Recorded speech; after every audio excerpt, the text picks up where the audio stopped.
Alrighty, Roo, and cuckoo to you, and all my nobodies not watching out there. I'm gonna go with what happens if I agree, but I do want to say, before I really start, I did try to look into Jennifer. It's called Jennifer's Body, the Megan Fox movie where she becomes a vampire. Thing, succubus, I don't know, whatever.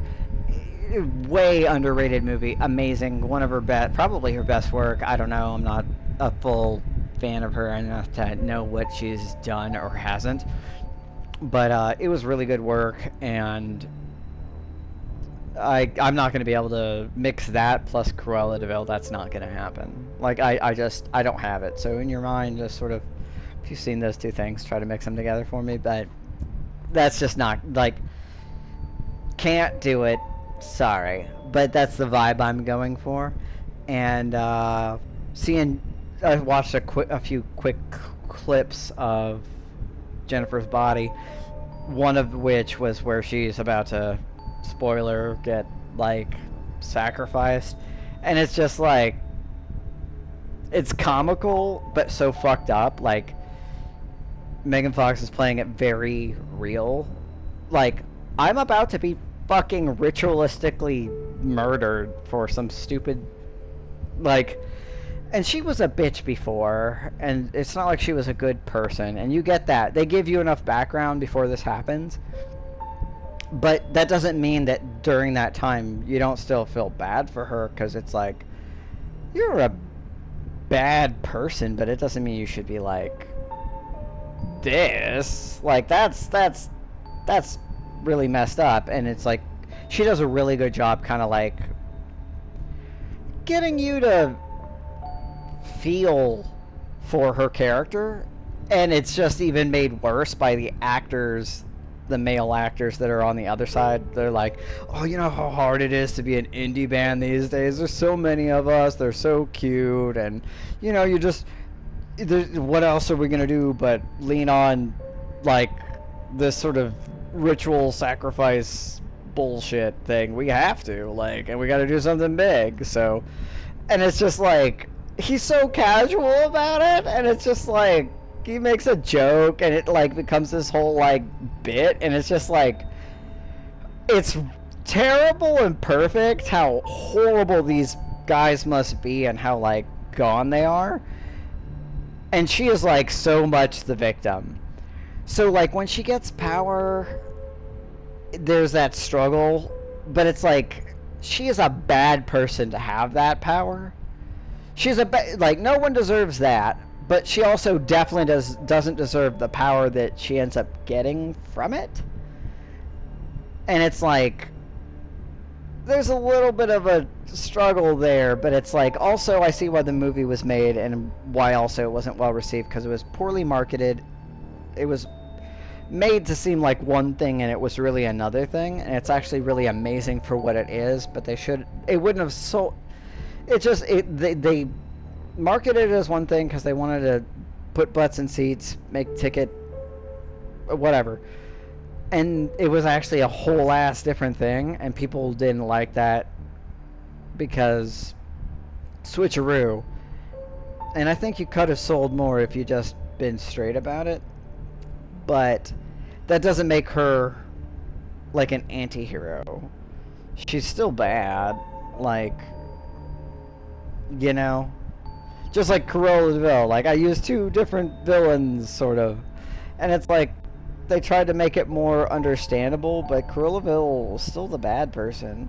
She just seems like more relatable of a character, and Disney has done that with a lot of their villain characters, like the dragon lady, I forget, from Sleeping Beauty. I can't remember her name right now, but you get it. Like, and I enjoyed that one too. I enjoyed Cruella de Vil. I enjoyed Cruella. I enjoyed that one. Like, I enjoyed all these things. I like the female empowerment, even if they become a villain, sort of thing. And it's nice to see their take, but I do feel like the character they become in the end doesn't justify what happened. Like, it makes sense, but it's not necessarily, you know, like, I don't know what to say here. It's like, I enjoyed this movie. It does seem like it's like, let's sugarcoat this and change it around and make it so that we can figure out a way to piecemeal this together so that you'll identify and like want to support this character, as opposed to it being like an organic transition. It's very forced. Even if it's a good story, it doesn't come off as believable. It comes off very much as an unreliable narrator thing. And even if you could accept it as a full thing, it's like, well, damn, then why'd you become the thing you hated, brah? Like, sometimes it makes sense, but sometimes not. Anyway, I'm going to continue on. I'm not going to be able to do the voice. And then watch Jennifer's Body in Cruellaville and the thing with, fuck, I can't remember her name. The other thing where it's the Sleeping Beauty bad fairy lady. Because all of those are actually really good. Even if they're kind of, I don't know. Anyway, moving on. What happens if I disagree? Or if I agree? Suppose I say yes. What happens then? You survive, hopefully. Or not, depending on the prince's whim. I'm giving you a chance, not a guarantee. And I'm going to try to make a voice, but it's probably still going to be crap.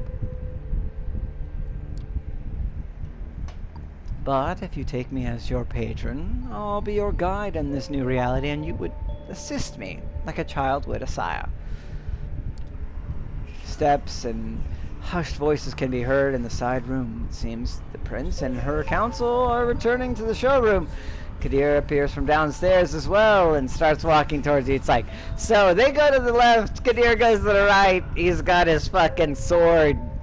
It's probably ancient. He's like, you know how many times I've had people work on this sword and they're just like, dude, this thing's worth goddamn untold, like, this is an ancient artifact. What are you doing? Oh, it's a hand-me-down, you know. It's been in my family for generations. Just make it sharp. just fix it. Or maybe he does it himself. Who fucking knows? When you hear the verdict, ask to be spared. I will intervene. Remember my condition. She flashes a heart-melting smile towards Kadir, who does not smile back. I feel like, again, Kadir's like, oh, this motherfucking minx up here. Just fucking gotta stir the pot, don't you? The sheriff's immaculate suit is now complemented by a curved, oriental metal scabbard, fastened with a colorful sash around his waist. Oh, wow, he's going full. This is like a whole ceremony. But, I mean, at least I'm getting the whole treatment, I guess. It's a whole ceremonial ritual thing. It would look vaguely ridiculous if it wasn't surprisingly intimidating, first and foremost. Probably doesn't fit, kind of clash. Kadir takes his place next to you and observes the prince, as the prince takes center stage again. Dude just sits next to you like, so I hope you had a good talk with that bitch over there I don't trust. Either way, you probably fucked. Either, you know, you saw me go downstairs. I got this sword over here. Family heirloom, you understand. Very sharp. It doesn't need to be. I could cut your head off with... I mean, I could just rip a piece of rebar out of the wall with my bare hands right now and cut your head off cleanly. Because I'm a boss like that. But I feel like this is, you know, it's got a nice touch. I'm a man of few words, so this is not something I'm going to actually say, but I'm going to say it with my body language. Loyal kindred of the New York City. Fuck, I fucked it up. Loyal kindred of the New York City Camarilla gathered here tonight. I have made my decision regarding this fledgling. I just want to, like, copy paste fucking VtM, the fucking Ventru. I forget his name, but Prince whatever, Ventru guy. Just, it basically said exactly that. She briefly addresses you. Ooh, what a treat. I want you to know that this is not an easy decision to make. Sorry to hiccup. For your part, you have not done anything to earn our ire. I do feel a genuine sorrow for what must be done. Oh, well, I guess I rolled low on my survival check, even though I don't think that's a VtM thing. We are keenly aware that these nights we need to close our ranks and trust the wisdom of our elders and their traditions more than ever before. How old are you? And how old is everyone else here? Because I'm not gonna lie, I feel like Kadir, just based on the name alone and his sword alone, probably the oldest motherfucker here, and he ain't in charge. And I feel like that's a personal choice. Like, he's just like, no, I definitely do not want to have that position. I'm not good for that. I like cutting off heads and doing this stuff. Also, princes die. I don't need all that intrigue and shit. I just want to, like, as a sheriff, I'm in danger, but I'm pretty well min-maxed to be a fucking sheriff, so I'm good. There is no place for tolerating dissent when our very existence is under constant threat. Although I acknowledge some of my council divergent opinions on this. ... She takes a look specifically at one of the people who left the room before, a rather plainly dressed, shy-looking man. Skin is somewhat healthier tone. He bows his head in deference. I hold the final authority over this fledgling's fate, and I declare that while their embrace might be the sire's responsibility, in their absence, it is their progeny that must be punished. Now, the rules make it very clear that both of us get punished. It's not a matter of their absence. I'm still fucked either way, bruh. Like, you guys, like, Kadir stated the rules very plainly, without all this flowery words and nonsense. Either both of us will be fucking killed. They're gone. I'm not taking their place. If they had been here, maybe I would have a better chance. And that's what you're kind of saying, but don't say it that way. Be more honest, in my opinion. This is why I would not make a good vampire in this position, because I'd be like, look, if you're gonna fucking kill me, then kill me. I'm not even sure I want to do this. Like, I'm kind of freaked out. This is not, like, my character, not super happy with the circumstance. Like, I ate a girl the other day. Like, I almost threw myself off a fucking ledge to my death. Like, I was about to throw a fucking chair through a window so I could just jump out the window to splat. And I almost did that even before any of that happened. I was, like, thinking of it, like, as an art piece. Maybe I'll, like, write a, like, a little, like, suicide note and, like, say this is a performance art thing. I don't know. This person was not in the best mental health state. The sentence is final death. To be resolved presently. Kadir? And I'm just like, what an awkward moment to be sitting next to your executioner. You're just like, well, you've been my only person that's been cool to me for the last day, night, whatever. Well, I guess you're gonna decapitate me now.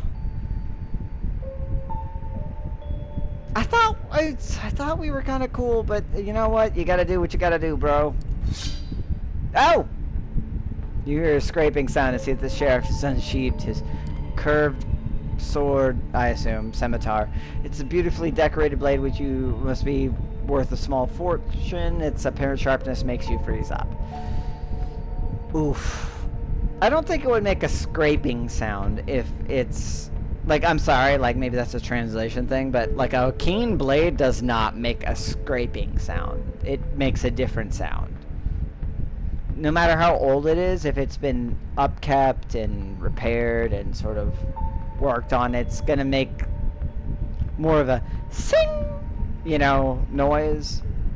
Shick, like a, like, depending on the type of blade, the metal it's made out of, etc., etc.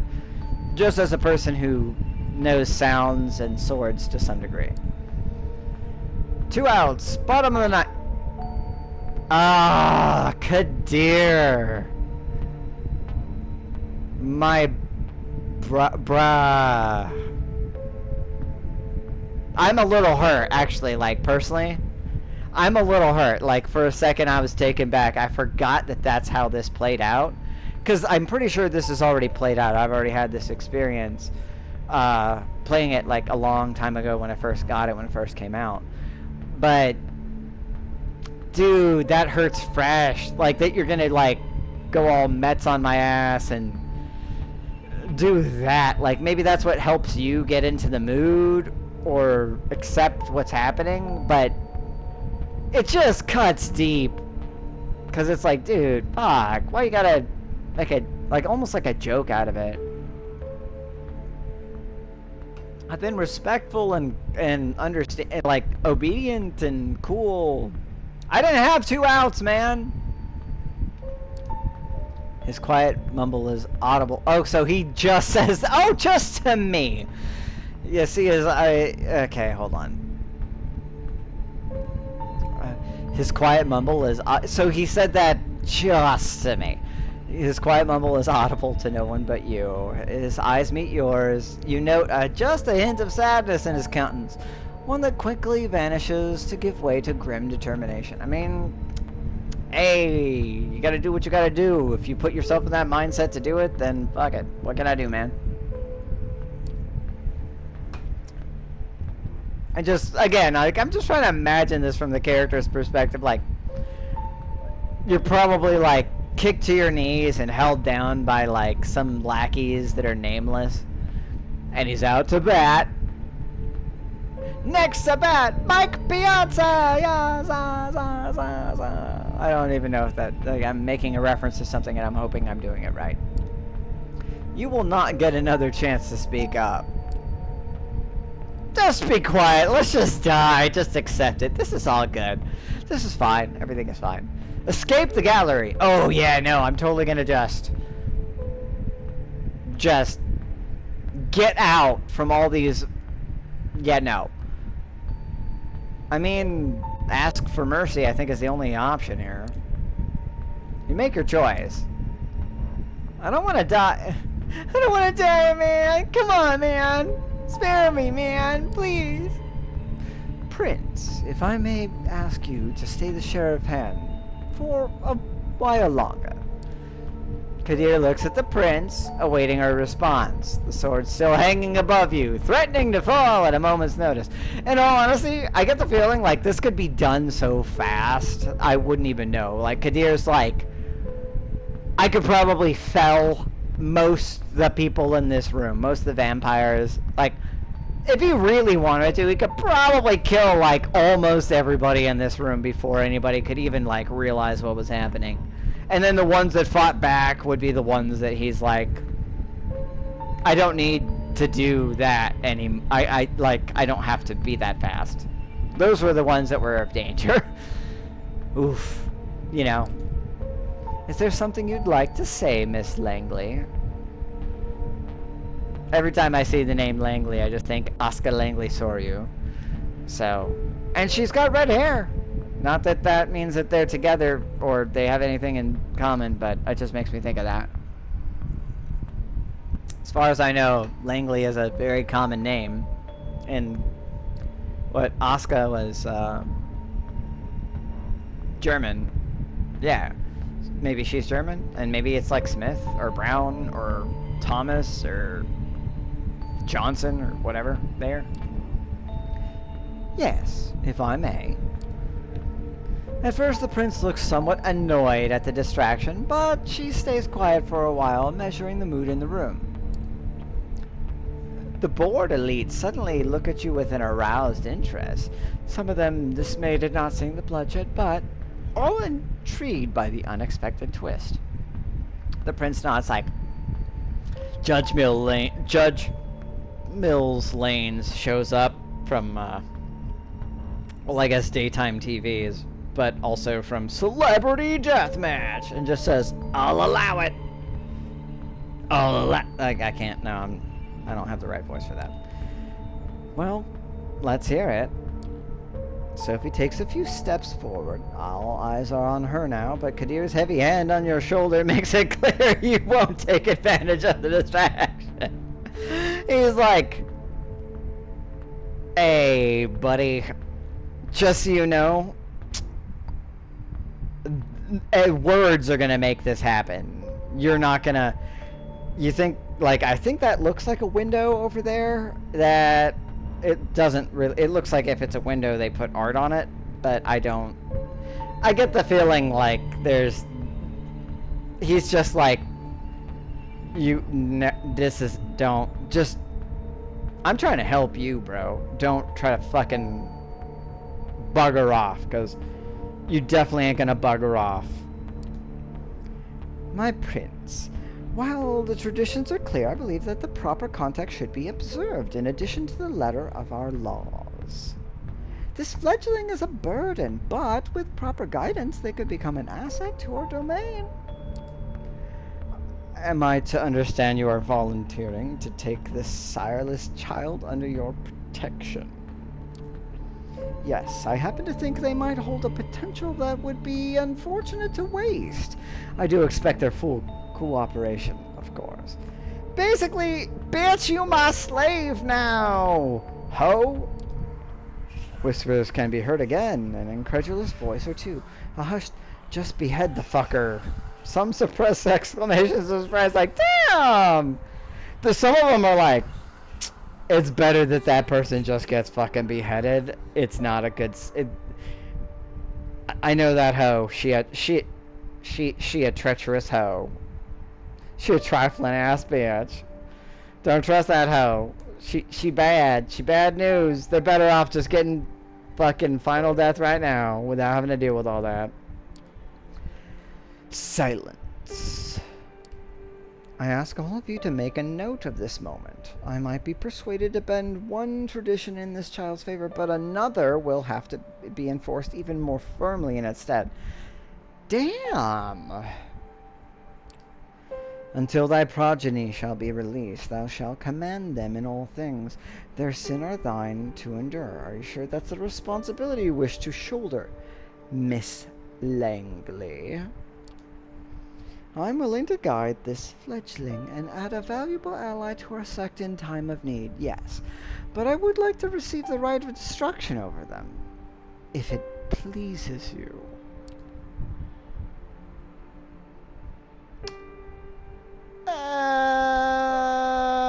Should I remain silent or ask for the right? Remaining silent seems like the most respectable circumstance, but it also says that I don't necessarily want to be here. This seems like it's a pro thing, so I'm gonna go for it even if it's not. It's like, I don't really know your ways. I am worth keeping alive, Prince. Give me a chance to prove myself. That's not the way I would have wanted to phrase that, but okay, let's just go with it. That remains to be seen. I do take notice of your tenacity. Okay, so it seems like a good thing. See that it doesn't become a burden. Okay. I don't know if that was the best option, but it does seem good. I shall grant what you ask. Let it be known Sophie Langley of the Clan of the Rose will become this fledgling's patron. Shall they be considered like sire and child? Honestly, we're both, you know, I'm a Toreador, you're a Toreador. It's better than I think it was last time when I was a Brujah.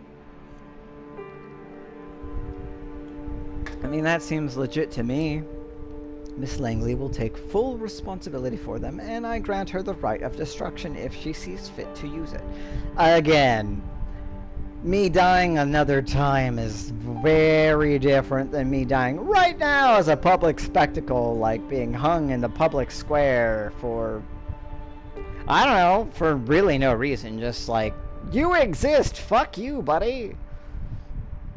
Laws and shit that's some shit you don't know. Let my intentions be clear, however. If I am to turn a blind eye to one of our most important traditions, again, you're on that, I expect to be beneficial to the Camarilla, substantially so. Okay, so it's a high bar to be set. Great.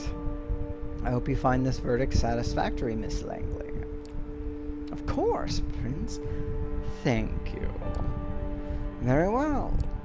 She turns to you. Oh god. What is your name, child? Okay, yeah, we're just introductioning now. That's fun.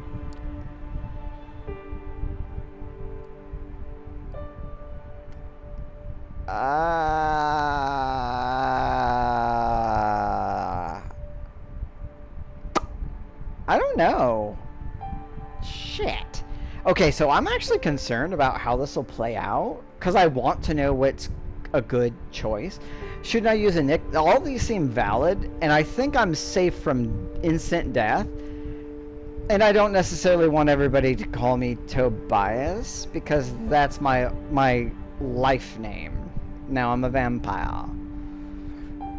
So I'm gonna save and leave and come back and see if pick a different thing. Yeah.